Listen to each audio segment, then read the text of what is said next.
Bienvenidas, bienvenidos. Esto es Ciclo, el periodístico de La Diaria, en el que semana a semana le estamos trayendo información y análisis de cara a la campaña electoral. Campaña que ya está llegando a su fin. Nos queda solamente un mes, 31 días, Nati, exactamente, para ese 27 de octubre. Y bueno, vamos a estar hablando hoy con uno de sus protagonistas, porque nos va a estar acompañando en la entrevista central el senador Mario Vergara del Frente Amplio. Cada vez falta menos, Carlos, sí, estamos ahí. Y ahora también en el día de hoy vamos a tener una mesa de análisis con uno de los temas más acuciantes y más relevantes, y un tema que han puesto sobre la mesa con mucha urgencia el movimiento feminista, que tiene que ver con la violencia de género, que tiene que ver con los derechos de las mujeres y de la población de la diversidad sexual, y para eso vamos a contar justamente en nuestra mesa de análisis con una discusión a fondo de especialistas sobre este tema. Interesantísimo.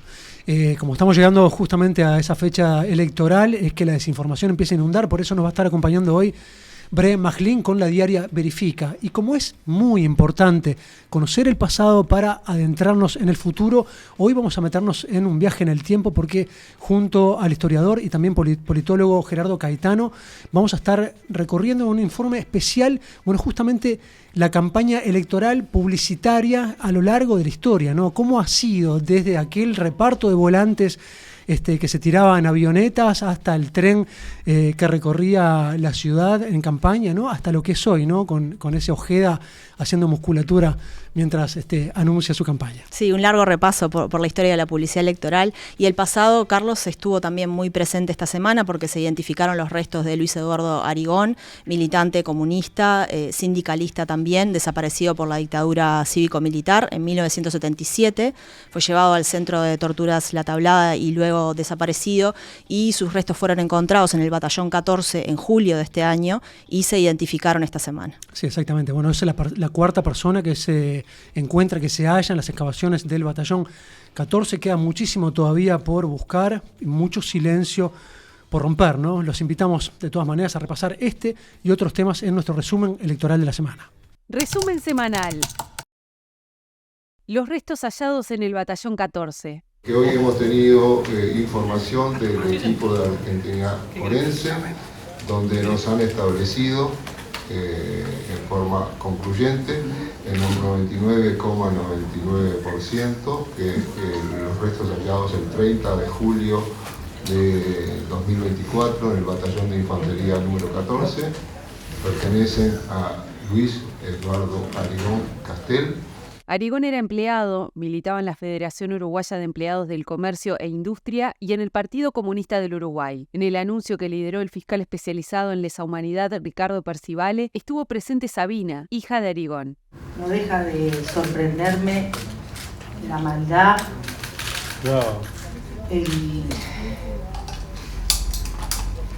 la cobardía con la cual fueron tratadas estas personas, porque no hay otras palabras para decirlo.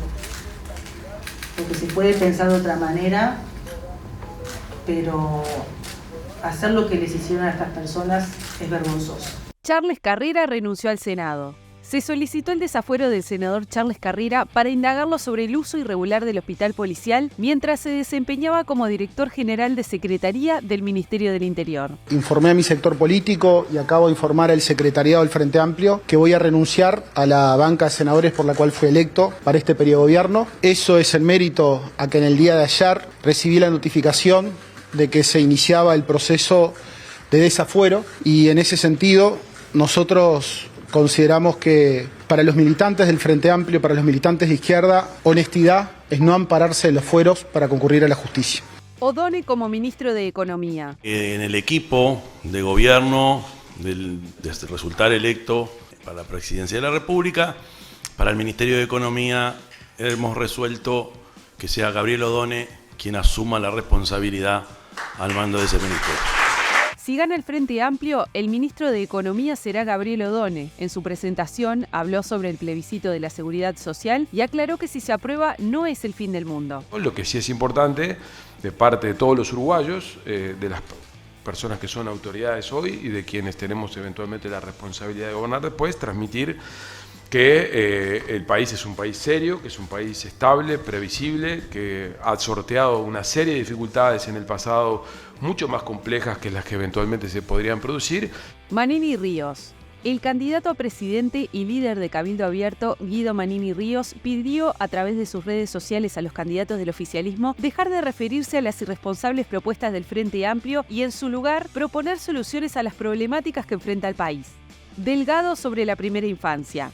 El candidato del Partido Nacional, Álvaro Delgado, presentó el Plan Familias con un conjunto de políticas sociales dirigidas a los sectores más pobres, pero también a la clase media. Lo primero es mejorar las condiciones de vida de los menores de edad, con un énfasis prioritario en la primera infancia. Lo segundo, frenar la caída de la natalidad y disminuir la segregación de la natalidad por sector socioeconómico. Y tercero, mejorar la coordinación de los programas que afectan a las personas y a las familias. Avances en los casos Penades y Astesiano. La justicia extendió la prisión preventiva del ex senador Gustavo Penades y del profesor Sebastián Maubecín, imputados por delitos sexuales, argumentando los riesgos que hay para la investigación y las víctimas. Por otra parte, Alejandro Astesiano fue liberado tras cumplir más de la mitad de su condena, luego de que la Fiscalía decidiera no apelar la decisión judicial que le otorgó la libertad anticipada. Astesiano, que había sido condenado por asociación para delinquir y tráfico de influencias, destacó que trabajó y estudió durante su encarcelamiento. Robert Silva y las propuestas en educación. Una educación vinculada al trabajo, si no es justamente conveniando con los sectores productivos como lo hizo UTU y como lo está haciendo la educación en general. Es esa la forma de trabajar que tenemos en la transformación educativa y que queremos seguir adelante. Y cuando ustedes escuchan por ahí que se construyeron 6 liceos, sepan que están mintiendo. Se construyeron en todo este periodo entre el 2020 y 2025 19 liceos y 18 UTUs. 37 centros de educación media. Lacalle Pou sobre su participación en la campaña.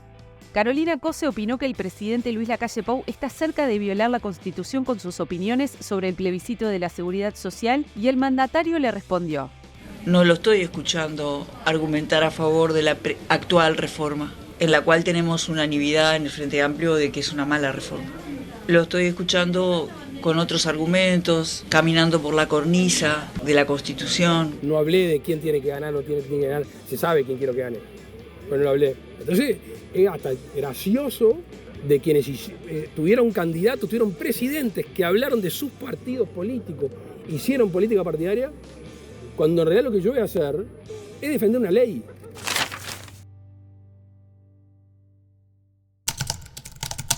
Está con nosotros el senador del Frente Amplio, Mario Vergara, referente, integrante de Sereñistas, ex ministro de Economía y Finanzas, ex presidente también del Banco Central del Uruguay. Bienvenido, Mario, a Ciclo. Un gusto estar en contacto con ustedes y bueno, con todos los espectadores. Un gusto para nosotros también. Vamos a empezar hablando de uno de los temas de la semana, que fue el anuncio del candidato frente amplista Yamandu Orsi de que O'Donnell sería su ministro de Economía en caso de que triunfe en las elecciones nacionales el Frente Amplio. ¿Calificaste esa decisión como acertada? ¿Por qué motivo consideras que es acertada? Sí, porque creo que marca la orientación que tendría en todo caso la conducción económica en el próximo gobierno del Frente Amplio. O'Donnell se ha manifestado en múltiples ocasiones como compartiendo una visión astorista, digamos, de la gestión de la política económica. Las declaraciones que ha hecho en general creo que son consistentes con eso, viendo la necesidad del crecimiento económico, la necesidad de tener políticas de distribución, manteniendo obviamente la credibilidad y la reputación del país. Así que sí, creo que es una decisión acertada. ¿Eso es lo que define esa matriz astorista que decías? Y yo, en alguna medida sí, pero también otra cosa que creo que O'Donnell lo dejó en claro, que es que la conducción económica está al servicio de la definición de las políticas. Recuerdo cuando Danilo decía, bueno, el presupuesto nacional es la expresión financiera de las políticas de gobierno. Quienes definen las políticas de gobierno y las prioridades de política es el gobierno, se hace en la órbita política, la gestión económica está al servicio de eso y bueno, creo que también O'Donnell lo dejó claro en esa visión. ¿Y cómo viste un poco las diferencias internas que surgieron en el Frente Amplio por este anuncio y previo incluso a este anuncio, cuando ya se especulaba con la posibilidad que O'Donnell fuera el ministro de Economía en caso de que el Frente Amplio ganara? Bueno, creo que es parte de la diversidad que es el Frente Amplio, ¿verdad? Que haya distintas visiones sobre estos temas, siempre las hubo. Yo recuerdo que hubo también muchas críticas cuando se planteó que Danilo fuera el ministro en su momento. Hubo muchos debates con respecto a a las orientaciones de la política económica en el Frente Amplio. Hubo debates dentro de los propios gobiernos del Frente Amplio. En algún momento se hablaba de aquello de los dos equipos económicos, de los gobiernos en disputa. Yo creo que hoy, incluso después de la derrota, después de la autocrítica... Se habla todavía de los dos equipos económicos. Se recuerda más bien, ¿no? Que fue más una cuestión, creo yo, de juego político, más que de realmente un peso de dos equipos operando, ¿verdad? Pero creo que después de la derrota política y de la autocrítica y de todo lo que aprendimos en este proceso, la visión, digamos, del astorismo en la conducción económica creo que hoy tiene un consenso mucho más amplio que hace un tiempo en todo lo que es la interna del Frente Amplio. Y bueno, y creo que por eso reitero, creo que la decisión de Yamandú de colocar a Odón en este lugar es correcta, es acertada. Mario, y en base a tu antecedente, ¿no? Tu experiencia, ¿no? En el rol de ministro de Economía, ¿qué margen de maniobra tiene el ministro en base a lo que resuelve las bases programáticas? No, las bases programáticas son la cuestión, el enfoque más general. Después tenés la formulación del plan de gobierno, que ahí se esbozan algunas medidas, pero siempre el gobierno termina teniendo márgenes, sobre todo para fijar prioridades, porque está claro que no existen los recursos como para llevar adelante de manera inmediata y de manera intensa todas las políticas que uno quisiera llevar adelante. Eso, más que de la política económica, primero es una restricción que marca la conducción política del gobierno. Las prioridades de política siempre se definieron en el gabinete, con obviamente un rol principal del presidente de la República. La gestión económica entra al servicio de esa definición de políticas, y supongo que esto no va a ser diferente. La definición de prioridades políticas va a estar en la órbita del presidente y del gabinete, y después ya son terrenos de implementación. Orsi dijo en Buenos Aires que hay grandes consensos en Uruguay en relación a la política macroeconómica.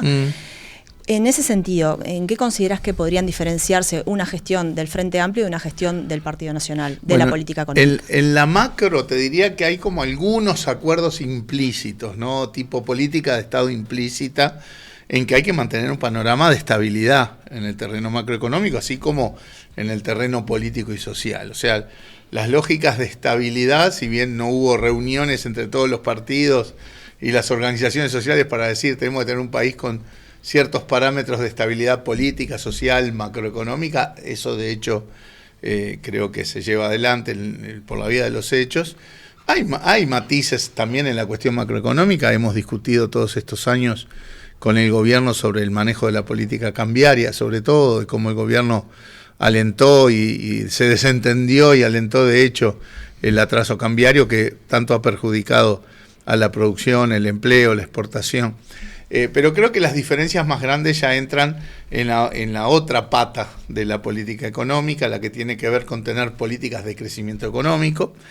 En este gobierno hubo obsesión en lo fiscal, que dicho sea de paso, sus resultados son bastante malos porque el panorama fiscal, que marca un poco los márgenes de maniobra financiero para el próximo gobierno, el panorama fiscal hoy es levemente peor que el del 2019, así que si esa era su obsesión, realmente no lo hicieron bien, y soslayaron otras políticas que son parte de la política económica, en particular las que empujan el crecimiento económico, los que son las fuentes de crecimiento económico, la productividad, y ahí estamos hablando de la incorporación de tecnología, de innovación, de ciencia, de recapacitación de los trabajadores y trabajadoras, y la competitividad. Ahí no ha habido grandes cambios y grandes mejoras en materia de la inserción externa, más allá de todos los discursos y los berrinches que vimos, sobre todo al principio del gobierno.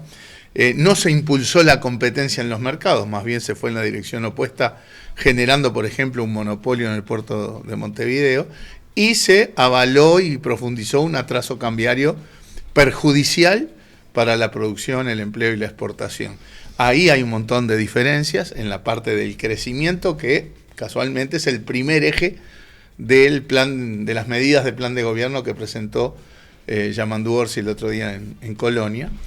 Y hay una gran diferencia en el segundo eje, que tiene que ver con el tema distributivo, que es parte de la política económica. Con Danilo siempre enfatizábamos que nosotros discrepábamos con aquella orientación del llamado consenso de Washington que marcaba la gestión económica y la política social como residuos, digamos. No, nosotros integrábamos política económica y social como un todo, como una sola visión. De hecho, la gestión presupuestal en los gobiernos del Frente, por ejemplo, en el arranque allá en 2005, tenía como prioridad absoluta el plan de emergencia, ¿sí? Bueno, claramente ahí también hay diferencias importantes. El crecimiento que es leve, digamos, en este gobierno, pero crecimiento al fin, o sea, tenemos una torta un poco más grande que la del 2019, no trajo aparejado beneficios para toda la sociedad. Solo el 5% de los hogares uruguayos está mejor que en 2019, el restante 95% está igual o peor. Tenemos 40, 50 mil compatriotas más viviendo en la pobreza, la desigualdad también empeoró, la indigencia se duplicó, o sea, la extrema pobreza se duplicó en este tiempo. Por lo tanto, está claro que no había una focalización de un crecimiento inclusivo, de un crecimiento de manera tal que todos los sectores de la sociedad pudieran verse beneficiados de ese proceso de crecimiento. ¿Por qué crees que el Frente Amplio haría una mejor gestión de la política económica que el Partido Nacional, por ejemplo? Bueno, para empezar, porque ya lo hizo. En los gobiernos del Frente Amplio, en 15 años, el crecimiento económico rondó el 60%, y eso vino acompañado con aumentos de los ingresos de los hogares de órdenes del 60%, con una distribución que implicó una mejora en todos los indicadores de igualdad, que implicó sacar 1 millón de compatriotas de la pobreza, bajamos del 40% a menos del 9%, y que se generaron un montón de políticas que llevaron a eso. ¿Te pueden decir que la coyuntura era más favorable? No es cierto, digo, está bien, hubo la pandemia acá, como nosotros tuvimos la crisis financiera internacional más grande del siglo anterior, pero después acá en 2022, por ejemplo, saliendo de la pandemia, hubo condiciones externas muy favorables, estupendas, y en realidad eso no fue aprovechado porque no hubo políticas para aprovecharlo en el terreno económico y social, y también que hubo otras políticas más allá de la política económica, porque para obtener esos resultados de un desarrollo, de un crecimiento económico con inclusión, con distribución, hubo otras políticas consistentes. La reforma de la salud, ¿verdad? Políticas sociales, en fin, políticas de vivienda, políticas en distintas áreas que ayudan a explicar también por qué fueron 15 años de crecimiento económico con mucha más igualdad y en donde el beneficio de ese crecimiento económico sin duda alcanzó a toda la población. Esa es la orientación. Después, con las nuevas circunstancias, habrá que ver en concreto las medidas, las restricciones. Ese es el desafío de la gestión de política en el futuro. Mario, hablabas del atraso cambiario. El gobierno argumenta, y no solo el gobierno, sino también el candidato del Partido Colorado, Andrés Ojeda, que de esa manera se mantuvo a raya la inflación, se controló la inflación, entonces plantean, bueno, ¿qué quiere el Frente Amplio? Quiere que la inflación aumente a costa de, digamos, cambiar la política monetaria en ese sentido. Sí, es difícil a veces discutir con eslóganes, pero, a ver, si la inflación está baja porque se generó atraso cambiario, entonces esa baja de inflación tiene un componente totalmente artificial que desordena las variables económicas. No es casual que el tema del atraso cambiario sea clamor de cuanta gremial productiva hay en el país, del sector agropecuario, industrial, de servicios, de operadores inmobiliarios, de operadores turísticos, de exportadores. Pero en realidad la discusión siempre es que el objetivo único es la inflación. Si es así, no vamos a resolver el conjunto de objetivos que debe tener la política económica. Si por mantener, entre comillas, a una raya más o menos artificial una inflación un poco más baja, sacrificamos las capacidades competitivas del país, bueno, hay, lo que en su momento nosotros hablábamos de los distintos platitos chinos girando, se les empiezan a caer algunos platitos, ¿verdad? Creo que eso es un error de visión de política, es un error de política económica mirarlo de esa manera. Me meto en un escenario complejo donde los platitos chinos no sé qué estarían haciendo, pero es el plebiscito por la seguridad social, ¿no? No es el fin del mundo, dijo O'Donnell en su designación. Sí. Es el principio del fin del mundo, dijo Isaac Alfi en la presentación de búsqueda del día de ayer. ¿Qué dice Vergara? Digo que no es el fin del mundo, pero genera un desafío mayúsculo para la gestión económica. Que de pique ya es desafiante, por lo que decíamos recién. El panorama fiscal que va a recibir el próximo gobierno, que esperamos que sea el Frente Amplio, ya deja muy pocos márgenes, porque tenés un déficit aún más alto que el del 2019, un nivel de deuda 10 puntos más alto que el del 2019. Ellos decían que aquello era catastrófico, así que imagínate. Nosotros no decíamos que aquello era catastrófico, que había que corregir, pero era manejable, así que eso lo mantenemos hoy. El tema es que en ese contexto de pocas holguras, cuando va a haber muchas demandas muy genuinas, ¿verdad? Tú tenés este contexto fiscal, pero cayó el presupuesto educativo, cayó el presupuesto de la salud, cayó el presupuesto de la vivienda, de las políticas sociales. O sea, genuinamente está la demanda de recomponer los niveles presupuestales en todas esas áreas y de desplegar políticas nuevas, sobre todo las vinculadas al combate a la fragmentación social, a la pobreza infantil, etcétera, la salud mental. Bueno, el desafío ya de pique es importante. Ahí hay que tener claras las orientaciones, definir las prioridades y avanzar con crecimiento económico, o sea, teniendo políticas de crecimiento económico que van a hacer que entonces el ritmo al que podamos avanzar sea un poco más rápido. En el contexto de que se instalara en la Constitución lo que dice la papeleta del plebiscito, hay que volcar una masa muy importante de recursos a satisfacer lo que diga la Constitución. Eso está fuera de discusión. ¿Pero se trabaja en una previsión o se cruzan los dedos para que esto no salga y seguir para adelante? Yo creo que en general se trabaja con la hipótesis de que el plebiscito no va a prosperar. Esa es la verdad. Pero lo que está claro es que no va a ser el fin del mundo, porque lo que te tratan de vender desde el oficialismo es que si sale el plebiscito, entonces eso lo vas a tener que financiar subiendo los impuestos a las nubes y cosas por el estilo. Esa no es la reacción de política. Si eso se coloca en la Constitución, va a generar un desafío aún mucho mayor para la gestión económica y va a haber que sacrificar, claro, otras políticas, porque los montos de recursos que va a haber que volcar para satisfacer lo que diga la Constitución son recursos considerables, muy considerables.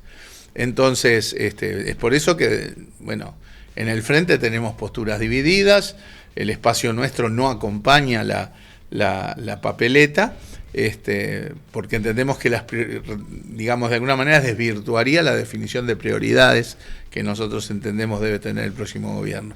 No es el fin del mundo, pero genera dificultades muy grandes como para poder desplegar todo un conjunto de políticas que entendemos son imprescindibles. Mario, te cambio de tema. Vale. Hace un par de semanas se presentó la lista al Senado de la Alianza Sereñistas. ¿Qué elementos considerás que le aporta el espacio Sereñistas al Frente Amplio? Bien, nosotros siempre hemos planteado que para nosotros el Frente Amplio es un mapa de diversidad, que es riqueza en el Frente Amplio, porque en general siempre encontramos los mecanismos para que esa diversidad se traduzca en unidad de acción. De hecho, el tema del plebiscito es un poquito un bicho raro en ese sentido, porque es la primera vez que el Frente Amplio llega a una elección nacional con un tema importante como es este del plebiscito, con posturas divididas, ¿verdad? Pero en general el Frente encuentra los mecanismos de la unidad y la diversidad es fundamental, la diversidad es riqueza. La diversidad existe siempre que haya equilibrios. Y bueno, yo creo que exista un espacio potente del lado del MPP, un espacio potente del lado del Partido Comunista, del Partido Socialista y un espacio potente del sereñismo, es ese mapa de equilibrios que el Frente Amplio necesita, y creemos que contribuimos en ese sentido a los equilibrios imprescindibles para el funcionamiento político del Frente Amplio. También contribuimos, creo yo, al triunfo electoral, porque está claro que el sereñismo es una puerta por la cual muchos ciudadanos entienden que, bueno, que es una puerta razonable que cruzar para apoyar al Frente Amplio en un futuro gobierno por el perfil, así como otros espacios tienen otro perfil y de alguna manera captan otros espacios del electorado. Y también creemos que un potente espacio sereñista también va a ser una contribución al futuro gobierno, a la gestión de un próximo gobierno frente amplista. Así que entendemos que hay un rol que estamos jugando y que vamos a jugar, que lo hacemos, creo yo, con nitidez y de manera transparente y explícita, y que va a contribuir al triunfo del Frente y a que el Frente haga un mejor gobierno. Y en caso de, por ejemplo, de la gestión en política económica, ¿va a ser un apoyo también, un sostén para Orsi, para Odone, teniendo en cuenta lo que hablábamos antes, ¿no? De estas diferencias internas dentro del propio Frente? Sí, claro. Yo he conversado algunas veces con Yamandú sobre el tema de la gestión económica del próximo gobierno. Obviamente muchas miradas venían hacia el lado de los sereñistas porque el astorismo, el astorivergarismo, diría Manini. ¿Te gustó ese término? Sí, no voy a terminar nunca de agradecerle a Manini que pegara mi nombre al de Danilo, sin duda. Obviamente era como el antecedente central de la gestión económica en los gobiernos del Frente. Como te decía hace un rato, total tranquilidad con el nombre de Odone, que creemos es claramente ha expresado su visión consistente con ese enfoque. E incluso lo que decía Yamandú es, nosotros preferimos no estar en la cúpula política del ministerio, llámese ministro o subsecretario, pero obviamente para los equipos de trabajo, tanto en economía como en otras áreas, pero en particular en economía, obviamente el espacio nuestro pone a disposición equipos de trabajo que seguramente van a contribuir a la gestión. Pero en tu caso personal ya tenés decidido que ese no va a ser tu rol. No, ese no va a ser mi rol, no. Entre las pocas cosas que tengo decididas, porque si la pregunta siguiente es ¿qué tenés decidido? Si vas a ser intendente de Montevideo. Una cosa u otra, no, honestamente no hay definiciones tomadas. ¿Pero te gusta la actividad parlamentaria? Esto no es un tema de gustos, no es un tema de gustos. Yo en estos años he desarrollado actividad parlamentaria, pero combinada con mucha actividad política. Capaz que si hubiera sido solo actividad parlamentaria, me quedaba un poco corto en el sentido del ritmo de las cosas. Con la actividad política uno ya carga bastante más la agenda cotidiana, es mucho más interesante, desafiante, gratificante, recorrer el país, acercarse a la gente. Pero honestamente, de opciones que pueda haber para el futuro, hay varias y no hay ni cerca una definición tomada. Te llevo a la actividad parlamentaria, pero también política, ¿no? Dale. O sea, uno de los temas centrales de esta semana, fue la renuncia a la banca de Charles Carrera, el senador Charles Carrera, a partir del pedido de desafuero del fiscal en esa investigación por presuntas irregularidades en el Ministerio del Interior. Quiero saber cómo evaluás este pedido en este contexto, además. Sí, uno podría pensar, el pedido a un mes de la elección podría tener algún impacto en términos de campaña. Yo espero que no, porque estas son cosas que se vienen discutiendo ya hace un largo rato, de episodios que pasaron hace 12 años, ¿no? Ahora, me parece muy correcto, muy acertada la decisión de Charles de renunciar a la banca justamente para que exista la menor contaminación del proceso electoral y de la campaña del Frente Amplio de cara a la elección, y obviamente también para estar a disposición inmediata de la justicia. Charles ya fue a la justicia, ¿sí? A priori, en instancias anteriores. O sea que la vocación fue con fueros en aquel momento, ¿no? Pero sí con disponibilidad. Porque no fue convocado con ninguna cuestión de imputación. Ni nada por el estilo. Ahora, hoy leía que la fiscal aclaró que no estaba imputando. No, hace el pedido de desafuero para poder investigarlo y eventualmente imputar. Ahí está.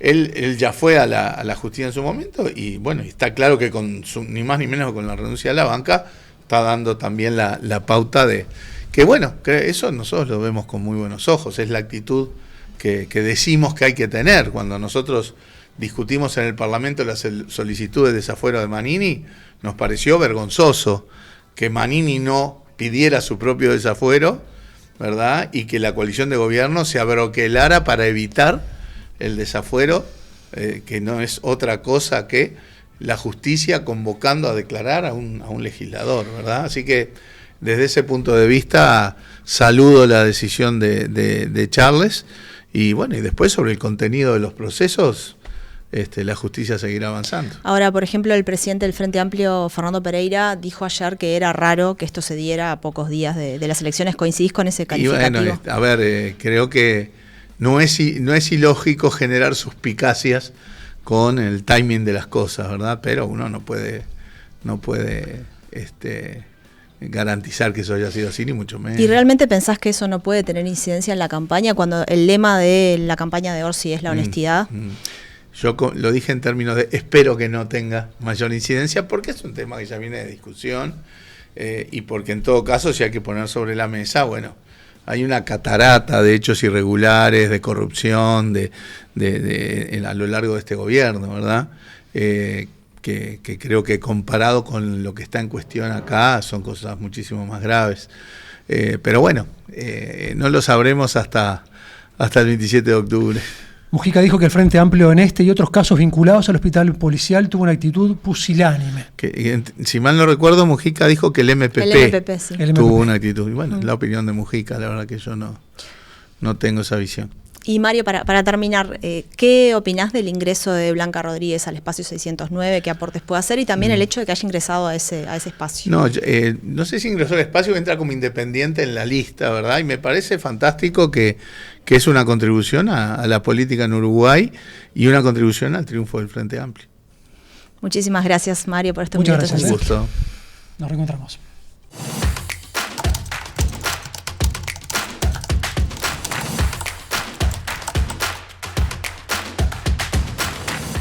El historiador y también politólogo Gerardo Caetano nos va a estar acompañando en este recorrido, en este informe especial de las campañas electorales a lo largo de la historia, desde el siglo actual, pero también desde el siglo pasado. Cuán importante era la comunicación, cuán importante era la imagen, cuán importante eran los jingles de campaña. Nos metemos en eso.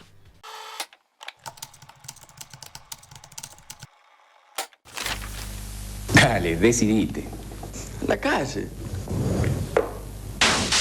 Creer para crecer. Con Sanguinetti, por un cambio en paz.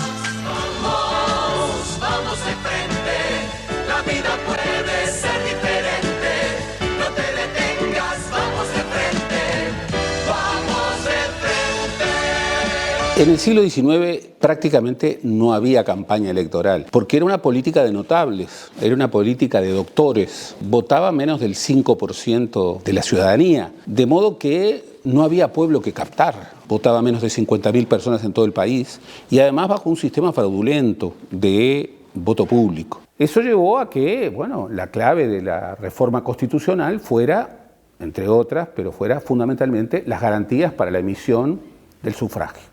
Primero, sufragio universal masculino y luego la incorporación de los derechos políticos de la mujer en el año 32, que se efectiviza en el año 38.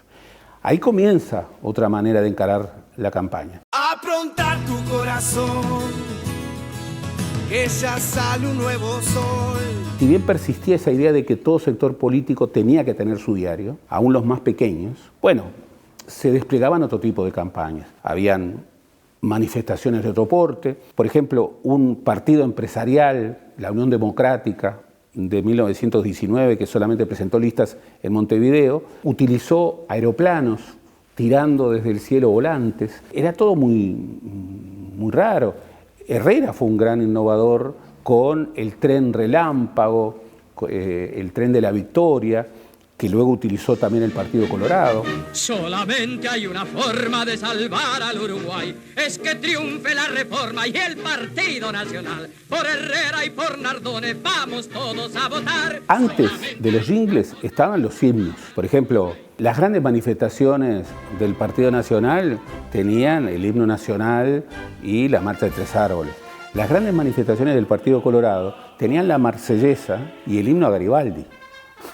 Y las grandes manifestaciones de los partidos de izquierda, sobre todo los socialistas, eran la Internacional. Eso cambia.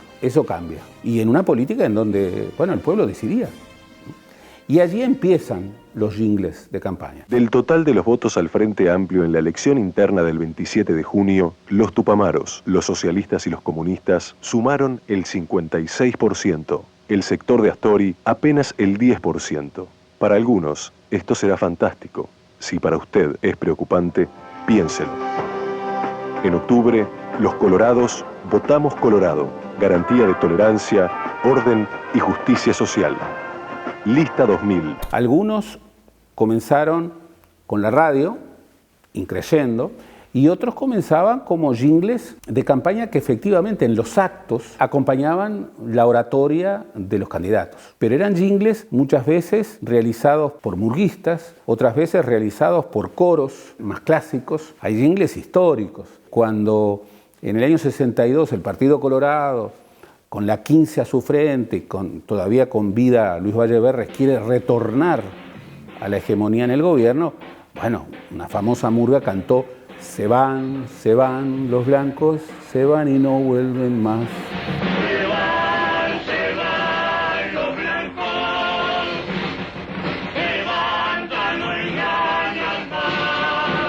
Ya en los 60 la política se vuelve más competitiva, el Partido Nacional gana en 2 oportunidades, por goleada en el 58, pero también por una diferencia menor de lo que le da el gobierno en el colegiado integral en las elecciones 62, y luego la reforma naranja con el retorno al presidencialismo y campañas mucho más orientadas a las grandes figuras, a la figura presidencial.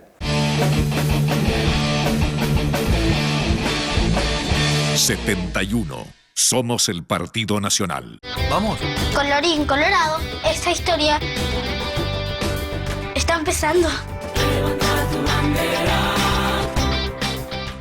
¡Festejen! ¡Festejen, uruguayos! ¡Festejen! ¡Que la victoria de ustedes! Uruguay no se detiene. Vota Frente Amplio.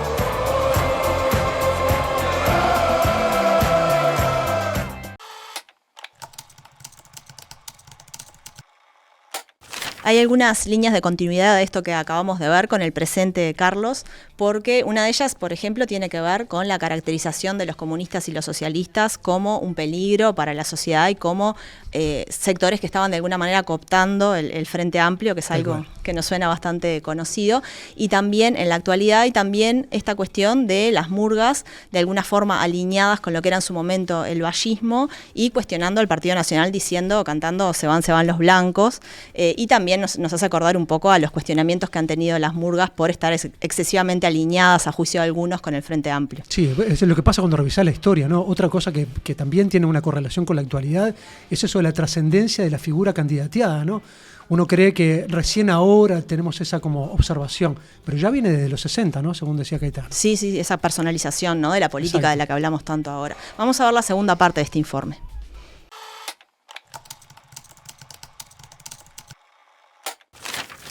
Levantá tu bandera. Levantá tu bandera. Levantá tu bandera. Levantá tu bandera. Levantá tu bandera. Levantá tu bandera. Vamos, vamos, vamos de frente. Es ahora. Sí. Es tiempo de avanzar y estar unidos. La televisión, sobre todo a partir de los años 60, comienza a ser el núcleo de campaña. Se sobreestima la llegada, digamos, de la campaña televisiva hoy. Pero en los años 60 no había redes y la campaña televisiva era clave, era absolutamente clave. Por eso se comienza a tecnificar y comienza a firmarse, expertos en comunicación de imagen, y allí efectivamente hay una pugna de imágenes contrapuestas. Drácula, Frankenstein, el hombre lobo. Pero en realidad eran caretas, bichitos de goma, máquinas de humo, papeles pintados. Todo para que usted tenga miedo.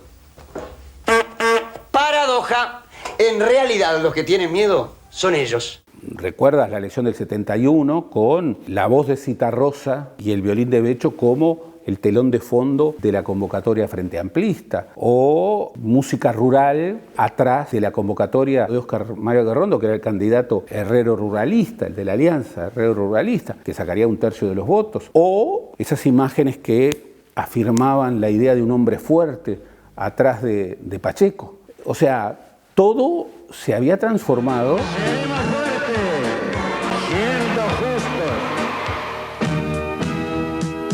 Yo tengo fe, Pacheco ganará y con Pirán traerán felicidad.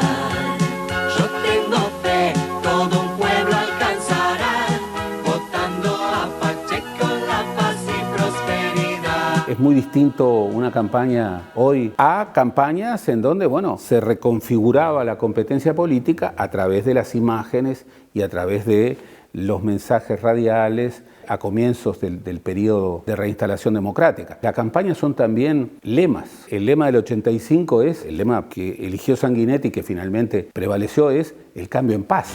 Con Sanguinetti nacerá una esperanza compartir para volver a construir la democracia en Uruguay. Con Sanguinetti por un cambio en paz. En las elecciones siguientes las imágenes fueron distintas. El turno hipotético del Partido Nacional, bueno, quedaba en manos de Lacalle Herrera, que no tenía 50 años. El actual presidente aparecía en muchos jingles, en muchos spots publicitarios, con los otros dos hijos de Lacalle Herrera y de Julia Pou. No queremos jóvenes que piensen en el pasaporte, sino que usen la credencial. Con la calle hay más razones para poder vivir en mi país. Para votar un presidente hay que creer en él. La calle. Creer para crecer.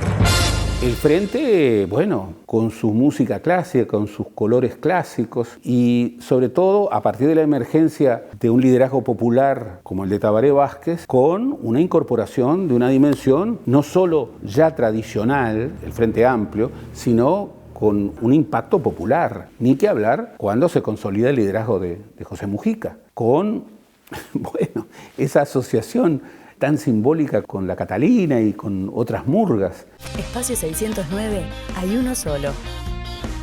La fuerza que Pepe construyó.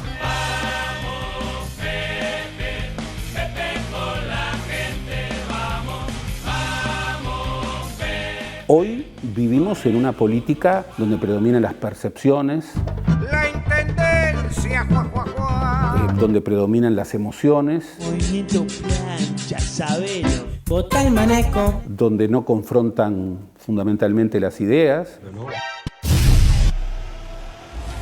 donde los candidatos juegan un rol muy preponderante. El otro día me preguntaron si era testarudo y contesté que no y que no. Donde se buscan disrupciones impensables en la política anterior.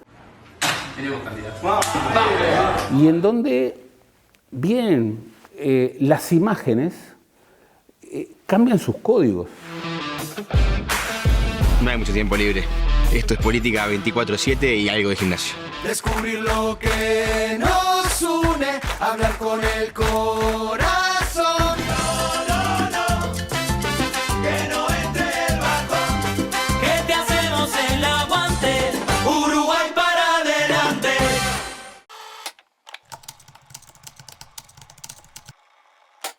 Bueno, y una de las trascendencias que decía ahí Caetano, ¿no?, es el rol que han ocupado los distintos medios de comunicación a lo largo de la historia, ¿no? Cuando vemos también la historia en esa perspectiva, es que tenemos como una noción bien clara, ¿no? A partir de los 60, la televisión tuvo una preponderancia enorme, la tiene hasta hoy en día, incluso más allá de las redes sociales, ¿no?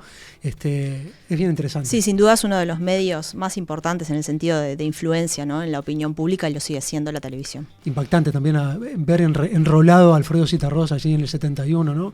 Figuras de peso, y cómo se fue perdiendo esa confrontación de ideas, ¿no? Y quedándonos básicamente con jingles, eslogans, y cosas muy livianas y superficiales. Sí, características personales de los candidatos, por ejemplo. Totalmente. Y lo que pasa es que es así, ¿viste? La política es 24/7 y un rato de gimnasio.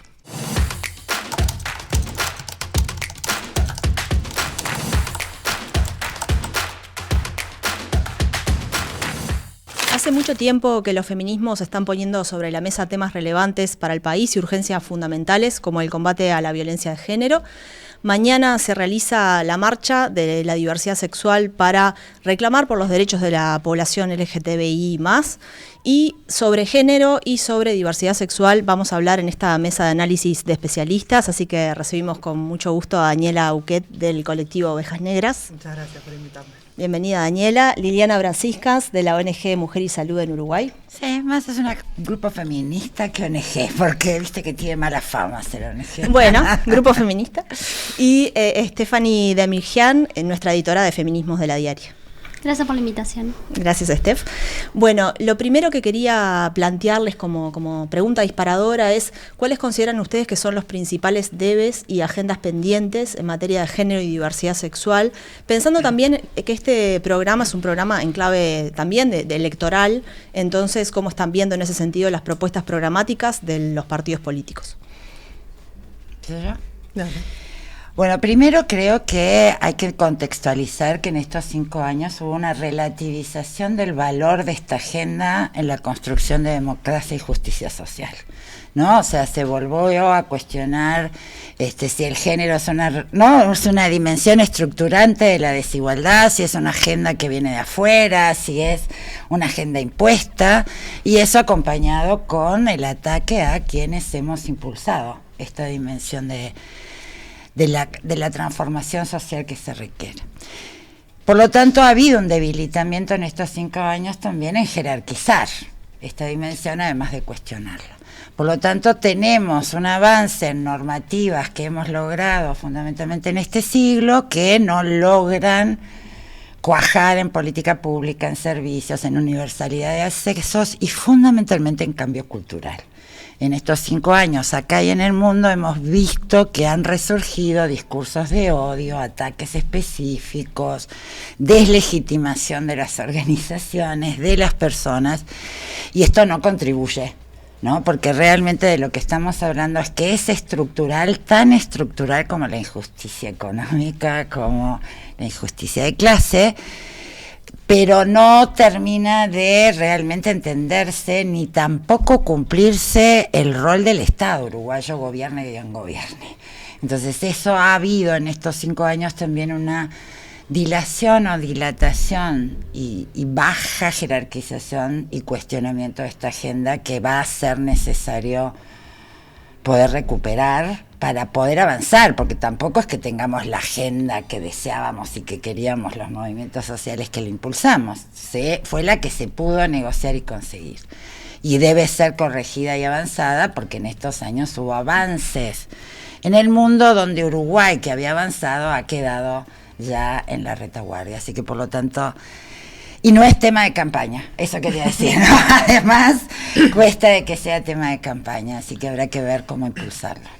Sí, yo creo que en esta campaña que viene un poco tranquila, que digamos, son temas que notoriamente siguen sin ser prioritarios, ¿no? El tema de género un poco se discute por cuestiones, ¿no? de la paridad y estas, pero sigue siendo como muy por arriba, ¿no? Efectivamente, nunca son esas propuestas las que tienen que salir, ¿no? Y las que convocan o por las cuales los partidos intentan movilizar sus propias propuestas. Y estamos en una situación, ahí acuerdo completo con Lilian, ¿no?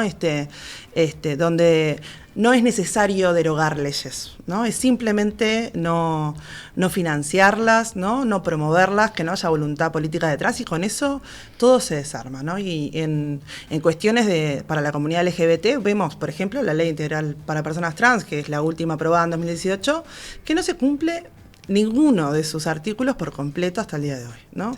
Y esto es absoluta voluntad política. Hay un Consejo Nacional de Diversidad Sexual que tienen que estar convocados todas las representantes de los ministerios y no van, directamente no van, ¿no? Pasamos sesión por sesión, las organizaciones sociales, que somos honorarias y que vamos al Consejo a conformar estos espacios, convocando para hacer llegar las denuncias, para hacer llegar las propuestas, y no asisten. Por supuesto que no los ministros, pero tampoco ni siquiera personas más abajo de ellos, ¿no? Entonces, sí es notorio que en este gobierno no hubo ninguna intención, y además, dentro de todo lo que genera la coalición o todo ese espacio tan grande de distintos partidos, hay además personas y intenciones muy claras en contra de nuestra agenda, ¿no? Que han logrado permear, ¿no? Y entrar un poco. Entonces, sí, estamos en una situación como compleja. Estoy de acuerdo con Lilian y con Daniela respecto a que no es un tema ni el de género ni el de diversidad que estuvo visible en la campaña. Quizás en días muy puntuales, ¿no? Capaz que en el 8 de marzo, que desde ese entonces hasta ahora pasaron muchas cosas, ¿no? En la campaña. Ahí se habló un poco, ahora probablemente mañana con la marcha por la diversidad también algunos candidatos se pronuncian, lo que sea, pero no es un tema que se priorizó ni se jerarquizó.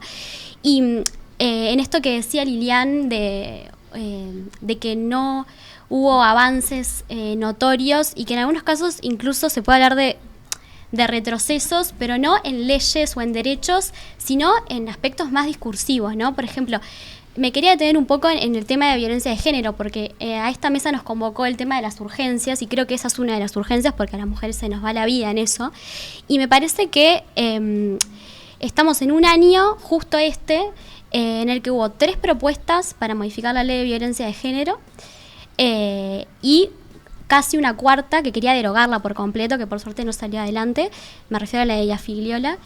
Y eso, más allá de que se aprueben o no en el Parlamento, ya el hecho de que se hayan propuesto y que hayan generado un debate en torno a eso, en torno a las supuestas denuncias falsas, que sabemos que son menos del 0,1%, no lo sabemos en Uruguay, pero lo sabemos en relación a lo que pasa en otros países. Entonces se instala un discurso de que las mujeres mienten, de que la violencia de género no existe, ¿no? Que existe la violencia en general hacia hombres, mujeres, disidencias. Entonces, en un país en el que las denuncias por violencia doméstica se mantienen, o sea, no descienden, tampoco aumentan, sino que se mantienen, en el que hay una escalada de femicidios. Y acá me parecía importante traer también esto de que no es que hay más femicidios en cuanto a número, sino que además las personas que saben del tema hablan de que hay prácticas femicidas más violentas, más cruentas, más brutales. En estos últimos 4 años hemos tenido más casos de violencia vicaria, ¿no? De asesinatos de niños y niñas en contextos de violencia de género contra la madre.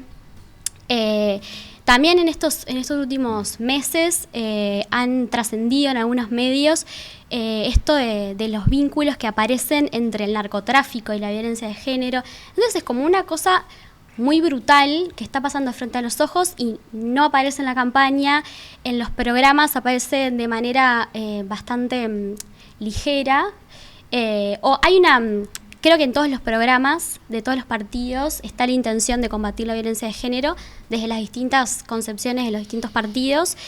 En el programa del Frente Amplio es el único que plantea esto de declarar la emergencia nacional, que quedó encajonada después de que Tabaré Vázquez la declaró en el 2019. Pero no está claro cómo llegar o qué implicaría esa emergencia y cómo impactaría en las vidas de las mujeres. Ahí también surgen incluso al interior de la propia izquierda discursos que plantean, y haciendo en pie un poco lo que decía Lilian, que estas agendas no son tan importantes, que a contrario de lo que ustedes están diciendo, durante mucho tiempo se le dio mucha prioridad a estas agendas, que se le debería haber dado prioridad a otras, poniéndolas en contraposición con otras agendas que tienen que ver con las desigualdades de clase, por ejemplo. ¿Cuánto, desde un discurso de derechos humanos y de derechos en general, ustedes consideran, por qué consideran que está pasando esto? Y también, ¿cómo se argumenta en clave de derechos humanos de que estas agendas, bueno, Steph lo decía claramente recién, ¿no? Hay un tema acuciante que creo que nadie puede negar, que es el de la violencia de género, pero también otros puntos que hay que poner sobre la mesa. ¿Por qué son relevantes hoy? ¿Por qué crean que mucha gente, la población uruguaya incluso, cree que esto no es importante? No, está así, rompemos yo creo que estamos en un contexto particular. Creo que se lograron muchísimos avances y me parece que hay una cuestión de reacción efectiva, ¿no? De proteger los privilegios que vieron mínimamente amenazados, pero que efectivamente hubo una corrección política, por lo menos a nivel discursivo, ¿no? Que hay cosas que efectivamente ya no se toleran, y en este país se vive con mayor libertad que hace 10 años, que hace 15 años. Sí, eso es real, ¿no? Y también hay que valorarlo, pero que a nivel contextual vemos una reacción de las derechas conservadoras que están queriendo, y que de hecho, a diferencia, ¿no? de programas más progresistas que no logran poner en estos temas como prioritarios, estos otros grupos políticos sí están logrando poner como prioritario, ¿no? Ir en contra de la ideología de género, ¿no? Como gran discurso que, digamos, que nuclea todo esto, ¿no? Entonces es algo relevante a tener en cuenta, porque hay que luchar contra esta situación, ¿no? Porque efectivamente ir para atrás es muy sencillo, ¿no? Creo que tenemos el ejemplo de Argentina, donde, bueno, vemos, ¿no? Es un segundo, soplás algo y se cae. Políticas que llevan un montón de tiempo, ¿no? Un país que en Latinoamérica además es referencia, tanto en género como en diversidad sexual, ¿no? Entonces hay que poner el ojo ahí, ¿no? Creo que tiene que ver con eso. Yo no sé si es tan resistido. Yo creo que hay una distancia enorme, no solo en este tema, sino en muchos otros, entre liderazgos políticos y lo que le pasa a la gente, y lo que es importante para la gente. A ver, esto es cotidiano, esto no es solo una agenda que lleva adelante un movimiento. Lo que hemos hecho y puesto en lo público era algo que siempre pasó, pero que estaba naturalizado, invisibilizado, formaba parte de la socialización de hombres y mujeres y del vínculo entre nosotros. Hoy por hoy el sistema político, y ahí hoy lo que sí molesta mucho es dimensionar la violencia de género, dimensionar la violencia sexual, dimensionar la violencia intrafamiliar y cómo interpela a todas las estructuras, formas de relacionamiento, maneras de organizarse y a las instituciones, sin duda. Yo lo que creo que sí, el sistema político ha tratado siempre de eludir estas agendas, porque son agendas interpelantes, son agendas que te implican la autocrítica, además. Cómo la izquierda ha relativizado esta agenda durante tantos años, es una autocrítica profunda, que por lo menos en Uruguay se la ha hecho el Frente Amplio. Cómo después lo traduce es más complicado, pero es algo que ha pasado. Lo que sí hay que entender, además, es que en esta contienda electoral por lo menos hay dos modelos de sociedad antagónicos. Uno que cree en que las personas son el centro de cualquier desarrollo y realmente los estados son responsables de garantizar derechos humanos, y otro que cree que la desigualdad forma parte de la realidad del sistema. Y que además los derechos humanos son meritocráticos, los derechos humanos son para quienes se lo merecen, o para quienes se los pagan, o para quienes se los ganaron. En eso es que se inscribe esta dimensión. Porque sí, la propuesta feminista y la propuesta de la diversidad sexual es una propuesta altamente transformadora e interpelante. Tiene que modificarse todo, las normas, la sociedad, la manera de pensar, la manera de hacer política, la manera de llevarlas adelante, porque si no quedan como parches. Esto es lo que nos ha pasado en todo este tiempo. Entonces, hoy por hoy, ¿por qué los sistemas políticos no lo pueden eludir? Porque la manifestación ciudadana es ineludible.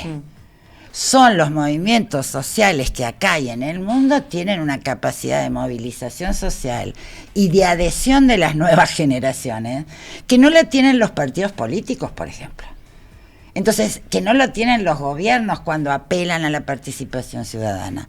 Entonces, por lo tanto, sí, yo comparto contigo, también es cierto que emergieron fuerzas que pensamos que ya estaban erradicadas en la sociedad. Yo también pensé al principio que era reactivo. Acá lo que se han sentido es habilitados a decir lo que ya era políticamente incorrecto decir. Y esto ha roto un dique que es muy complicado. Lo de Milei, a mí me preocupa mucho que la adhesión mayoritaria de Milei sean varones jóvenes. Honestamente me preocupa mucho como feminista. Y además es un fenómeno que sucede en otros países. Hay estudios, por ejemplo, en Estados Unidos que muestran cómo los jóvenes, los varones jóvenes en Estados Unidos son más conservadores que generaciones anteriores respecto a estos temas, ¿no? Exactamente, y esto tiene que ver con falta de varones trabajando sobre masculinidades, que los interpela, cómo los transforma, y esto me parece que es parte de los dilemas que tenemos para el próximo periodo de gobierno, porque no solo se requieren políticas que achiquen hasta erradicar las brechas de desigualdad. Hay que cambiar las maneras de pensarse hoy en el mundo, tanto como hombres como mujeres, y el vínculo entre nosotros. Bueno, ese es un tema que ha estado ausente prácticamente desde siempre, el de trabajar las masculinidades. A veces se apunta a la necesidad de un cambio cultural, ¿no? Cuando se piensa en esto de eliminar las formas de violencia. Y nadie pone en el centro que el trabajo con las masculinidades es fundamental. En las propuestas programáticas no está, y creo que es un tema que está en la base de esto que comenta Lilian, de que se trata de transformar, ¿no? Y que lo que propone el feminismo y el movimiento de la diversidad, y creo que el movimiento social en general, es una propuesta transformadora que interpela, que incomoda. Y sobre todo, también estaba pensando mientras las escuchaba, estoy de acuerdo con las cosas que dijeron las dos, y como cosa nueva sumaría que yo siento que entre la ciudadanía también, o en algún sector de la ciudadanía, también hay una percepción de que en Uruguay ya está todo ganado, ¿no? Entonces, ¿por qué seguir insistiendo? Tenemos matrimonio igualitario, ley trans, tenemos una ley de violencia de género ejemplar. Aborto legal. Tenemos como muchas conquistas y hay una gran parte de la ciudadanía que piensa que quizás hay otros temas más urgentes, ¿no? de vivir en el día a día, que seguir con una agenda en la que pareciera que todo está conquistado, ¿no? Y obviamente lo que capaz que por un tema de acceso a la información o lo que sea, lo que no se ve es que en los recovecos de esos derechos ganados está habiendo vaciamiento, está habiendo decisiones políticas de no presupuestar, entonces es un tema que me parece que va por ahí. Sí, yo quería sumar a esto, ¿no? La Marcha por la Diversidad de este año justamente tiene la consigna de que hasta que los derechos sean hechos, justamente porque va con esta línea. Yo creo que ahí lo que decís, Stephanie, es como fundamental, ¿no? Efectivamente, tenemos un montón de leyes, ¿no? Y sentimos, y este llamado, además, que lo pensamos desde los colectivos de la diversidad y otros que conforman la coordinadora de la marcha, tiene que ver, es un llamado al Estado a hacerse responsable de que tiene que garantizar los derechos de todas las personas, efectivamente, y algo que no cumple, pero también es un llamado como a la sociedad uruguaya de, ojo, que a veces creemos que somos, ¿no?, una mejor sociedad de la que somos, ¿no? Y este año a mí me ha sorprendido particularmente, una vez por semana llega una noticia de que le pegaron a un varón gay saliendo de un boliche, sí, que persiguieron a una mujer trans en determinado lugar, ¿no? Y lo que pasa con nuestro país y la centralización, ¿no? La diferencia que es habitar Montevideo y habitar el resto del país, donde el Estado no llega, donde las políticas públicas no llegan y donde todas estas leyes, si tienen problemas de implementación en Montevideo, en el resto del país es impresionante, ¿no? Entonces ahí creo que eso es fundamental, ¿no? Por eso ir para atrás es tan sencillo, ¿no? No se necesita grandes votos, ¿no?, o grandes transformaciones, sino que es simplemente dejar de cumplir las propias leyes, y que no pasa solo con diversidad, ¿no?, ni con género. Esto es una cuestión, hay un montón de leyes encajonadas, como salud mental, por ejemplo, ¿no? O sea, hay muchas cuestiones. Es sencillo, es muy fácil volver para atrás. Por eso también es tan relevante que esto siga estando en el frente, ¿no? O sea, adelante en las propuestas políticas. Y además intersectarlo. Yo creo que hay una cuestión, además del carácter mágico, ¿no? Uno piensa, tiene la ley, todo cambia mágicamente, y además las leyes que hemos tenido tienen que ser revisadas, ¿no? Porque han dejado gente afuera. La de aborto particularmente dejó a todas las mujeres migrantes fuera del acceso. Dejó, y no es claro a las personas con capacidad de gestar cómo se las atiende. O sea, no es que las leyes ni son mágicas ni son perfectas. Y además tienen que... Pero además hoy por hoy hay que intersectarlas, ¿no? O sea, no es solo ver, la violencia impacta de manera distinta de acuerdo a tu clase, tu etnia, tu raza, tu edad, y entonces por lo tanto no alcanza con ver solo esto, sino vos no trabajás en cómo esto alimenta además otras formas de exclusión, de desigualdad, de empobrecimiento y de retraso. Entonces esto me parece que es lo que tenemos que pensar siglo XXI. Yo creo que estos 5 años de gobierno nos llevaron otra vez a veces a discutir como en el siglo XIX. Y esto es un problema, porque estamos en el siglo XXI. Lilian, Steph, ¿querías decir algo? Sí, quería agregar una línea que me parece que está bueno plantearla, porque también está en la agenda de los feminismos y de la diversidad, que es el tema de las infancias y de las adolescencias. Y creo que en estos últimos años ha habido un debilitamiento del sistema de protección de las infancias. Creo que lo que ha pasado en las últimas semanas respecto a esta interpelación que hubo del INAU ha dejado de manifiesto cosas terribles que están pasando en el sistema de INAU, y particularmente con la explotación sexual y la trata hay un problema que no se prioriza, que también me llama la atención que en los programas de gobierno es un tema que están todos, o sea, todos los partidos como que creen que tiene cierta prioridad, pero bueno, me gustaría ver cómo lo van a bajar a tierra, porque es un tema estructural que está muy impregnado. Y en el tema en particular de las infancias institucionalizadas, me parece que hay que hacer como una revisión profunda, ¿no? Si nos ponemos a pensar, hoy en día el INAU no tiene un centro 24 horas para víctimas de explotación sexual, ¿no? El único que tiene no es 24 horas y está solo en Montevideo, ¿no? Que es donde hay menos casos, de hecho. Entonces pensar un poco eso me parece que es fundamental, porque también son casos donde las gurisas se les va la vida, ¿no? Como lo que pasó este año con la adolescente de Rivera. Entonces está bueno también pensar eso. Y respecto también a infancias y adolescencias, no lo mencionamos, pero está todo el capítulo de la tenencia compartida, que bueno, quedará para otro momento. Sí. Muchísimas gracias, Steph, Daniela y Lilian, por estos minutos, y seguimos en ciclo.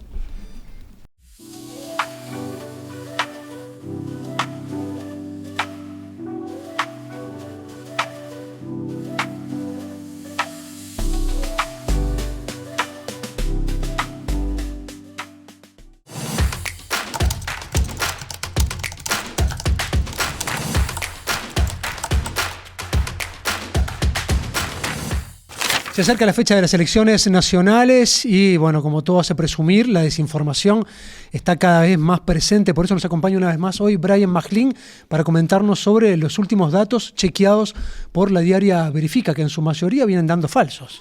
Sí, así es. Buenas tardes, ¿cómo están? Buenos días, cuando sea que estén viendo el programa. Tiene que ver con un poco lo que decís en relación a que se acerca, estamos a un mes de las elecciones y obviamente empieza a agitarse un poco el panorama de desinformación o circulación de información poco verídica en redes. Y en este caso lo primero que ocurrió fue que fue algo bastante burdo y fácil de verificar, y sin embargo tuvo cientos de miles de visualizaciones y una rápida viralización, que fue una desinformación en torno a la cuestión de salud, al estado de salud de José Pepe Mujica. Se daban por muerto. Porque lo dieron por muerto en un video muy trucho, por decirlo de alguna manera, en TikTok, y sin embargo tuvo cientos de miles de visualizaciones y sobre todo se replicó a lo largo del mundo. Por eso nosotros rápidamente salimos a verificar esto, obviamente. Claramente por la trascendencia de su figura, ¿no? Es que tiene que ver con la trascendencia de su figura y con que alrededor del mundo, si bien hubieran podido entrar a cualquier diario, portal o medio uruguayo y rápidamente se hubieran dado cuenta que si el día que pase eso, que ojalá sea dentro de mucho tiempo,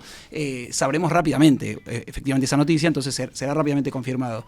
Y sin embargo, nos estuvieron llamando desde la red de chequeadores de Latinoamérica, desde diferentes países, Bolivia, Paraguay, diferentes países, consultándonos a la diaria Verifica si esta información, una semana después de que haya salido, consultándonos si efectivamente era cierto o no. Obviamente verificamos eso con su médica, con sus familiares, con gente cercana. Sabíamos que no, rápidamente lo verificamos y lo desmentimos, pero bueno, muestra que ya empieza a circular un montón de desinformaciones.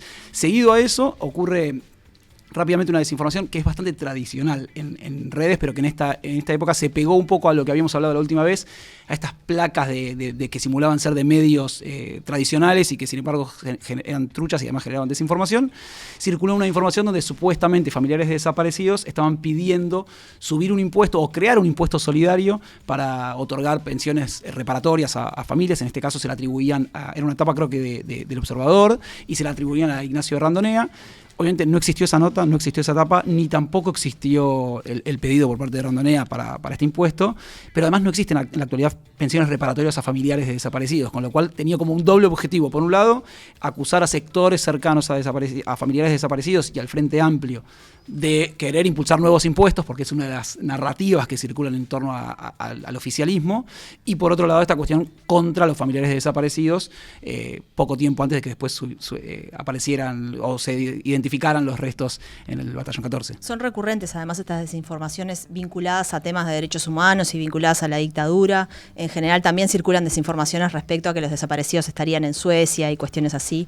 Es algo bastante habitual. Esta narrativa, que sabemos que es habitual y que también la estamos investigando en forma particular, porque sabemos que es algo que suele ocurre no solo en Uruguay, obviamente ocurre en general en toda Latinoamérica, donde hubo un proceso, sabemos, de dictaduras militares, cívico-militares, que tuvieron como un mecanismo de funcionamiento similar en cuanto a torturas, desapariciones y demás. Entonces suele haber como una especie de narrativa en común en toda la región que suele operar no solo en fechas sensibles, como puede ser mayo en Uruguay o marzo en Argentina, sino que también durante el resto del año aparecen siempre estos comentarios.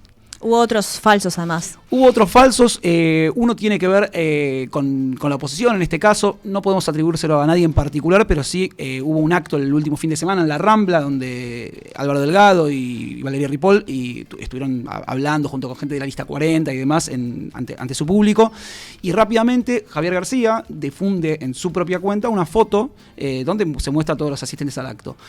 Poco tiempo después se empieza a viralizar de usuarios anónimos, por eso digo que no podemos identificar de dónde salió, una foto trucada donde establecieron un montaje donde tomaron esa fotografía, la recortaron en un pedacito chiquito y la replicaron varias veces para simular que había muy pocos concurrentes al acto. Más allá de determinar si había muchos o pocos, que no es cuestión de la diaria verifica, sí pudimos determinar rápidamente que había sido una manipulación de esa foto original que subió el propio Partido Nacional o sectores del Partido Nacional y que después tuvo mucha repercusión porque no solo se viralizó de estos usuarios anónimos, sino que también Esteban Valenti, muy asociado al Frente Amplio, obviamente, también la replicó y rápidamente le dijeron, mirá, no podés estar subiendo esto cuando es evidentemente trucho y es manipulado. Así que también alertamos que obviamente estemos atentos a las imágenes. En este caso era muy sencillo de determinar porque además se repetían las mismas personas en los diferentes fotogramas, digamos, en diferentes sectores de esa fotografía. Se observaba en este caso creo que era una persona con una remera roja que se veía muy fácilmente y era fácil de determinar. Así que en principio tenemos esas 3 falsas y después hay una que me parece un poquito más compleja pero es interesante, que también partió de un usuario que en principio es relativamente anónimo. En redes sociales a veces tenemos estos usuarios donde ponen un nombre con una foto que podría ser una persona, pero no tenemos determinado exactamente si es una persona real o no. Y subió una crítica a partir de las bases programáticas que presentó el Frente Amplio en relación a las próximas elecciones. Y dice, el Frente Amplio propone aumentar 50% el monto que reciben los beneficiarios de la tarjeta Uruguay Social. Y si bien eso en las bases programáticas figura, establecía que hoy en día estos beneficiarios cobran 17.000 o hasta 17.000 pesos. Bueno, nosotros obviamente fuimos a verificar esta información porque nos parecía llamativa, se viralizó muy rápidamente, mucha gente cuestionando que hoy en día no puede ser, que sin trabajar, que reciban ese dinero, etcétera. Más allá de esa polémica, que tiene otros ribetes, rápidamente hablamos con la gente del MIDE, fuimos a verificar la información oficial y la tarjeta Uruguay Social hoy en día no brinda 17.000 pesos a nadie, lo que brinda es dependiendo de la cantidad de hijos, dependiendo de los hogares de extrema vulnerabilidad y demás, atiende a 60.000 hogares, que abarca casi 400.000 personas, que en general reciben, si tienen un hijo menor, 1.700 pesos, y si tienen 2 hijos pueden llegar a duplicar a tener 3.400, y en el caso de 4 hijos o más pueden recibir un poco más de 4.700 pesos y en forma de bono duplicado hasta 9.000 pesos. Pero esto tiene que demostrarse, no solo la cantidad de menores que viven en la vivienda, sino que además tengan realmente una condición de extrema vulnerabilidad socioeconómica, con lo cual no puede hablarse de que nadie está recibiendo 17.000 pesos. No es una generalidad y mucho menos ese monto. No, incluso hablamos con el director nacional de transferencias del MIDES, que es Antonio Mansi, y él nos señalaba que puede haber algún caso puntual donde unificando, que tengan más de 4 hijos, que además tengan entre 0 y 3 años, por lo cual les corresponde un monto un poco superior, que además estén recibiendo otro bono por parte del Banco de Previsión Social, y además estableciera que además fueran como otra población de extrema vulnerabilidad, porque se considera que si son población trans o refugiados o tienen alguna otra situación determinada, también puede agregarse algún puchito más, pero puede haber, dijo, un caso, 2, 5 que reciban 17.000 pesos, bueno, puede ser, pero de ninguna manera es algo extendido ni generalizable y además no se corresponde con esa idea que el posteo original proponía, que era todos están recibiendo sin trabajar 17.000 pesos, así quién va a querer trabajar si además se los van a llevar a 20 y pico mil pesos porque le quieren subir el 50%. Esto claramente era falso, era una narrativa, una construcción en torno a esa idea de que se va a gastar mucho dinero desde el Estado. Y por otro lado, cabe destacar además que los índices de pobreza que han salido hace poco y la línea de pobreza, incluso si efectivamente recibieran 17.000 pesos, tampoco alcanzan los índices de pobreza o de mínimos para estar por encima de la pobreza en el caso de que tengan 1 o más hijos, con lo cual tampoco estamos hablando de un dinero que era como muy llamativo para la condición de extrema vulnerabilidad de esta población. Se le viene mucho trabajo, la desinformación se va a incrementar en los próximos días, seguro, así que te esperamos próximamente. Así es. ¿Qué querías decir, Nati? Que abona un poco esto también, nuevamente, abona siempre determinadas narrativas que andan circulando, en este caso contra las transferencias sociales, y también esa idea de que los pobres son pobres porque no trabajan y se les da dinero, y etcétera. Y por eso subsisten, cuando en realidad nadie puede subsistir con ese dinero que, como decías, Brian, son 3.000, 4.000 pesos, ¿no?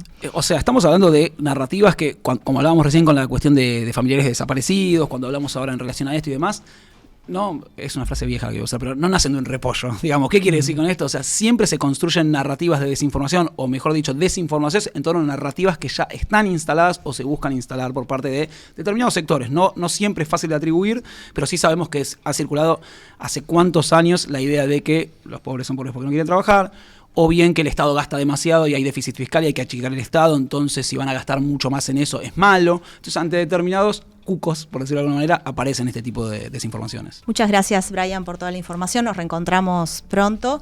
Y así cerramos ciclo. Nos vemos el próximo jueves a las 20 por nuestro canal de YouTube y también por la red del interior del país. Recuerden que si les gustó el programa pueden suscribirse a nuestro canal y recibir todas las alertas de nuevo contenido. Sí, exactamente. Si les pareció de interés todo este contenido, déjennos un me gusta y por supuesto también algunos comentarios, algunos puntos de interés que quieran que tratemos aquí. Es muy importante para nosotros y ya lo saben, este contenido básicamente está sustentado por nuestros suscriptores y suscriptores, así que si no lo son todavía, los invitamos a pasar por la página web de La Diaria, donde verán las distintas opciones para apoyar el contenido de programas como estos. Nos encontramos el próximo jueves. Nos vemos, Carlos. Que anden bien.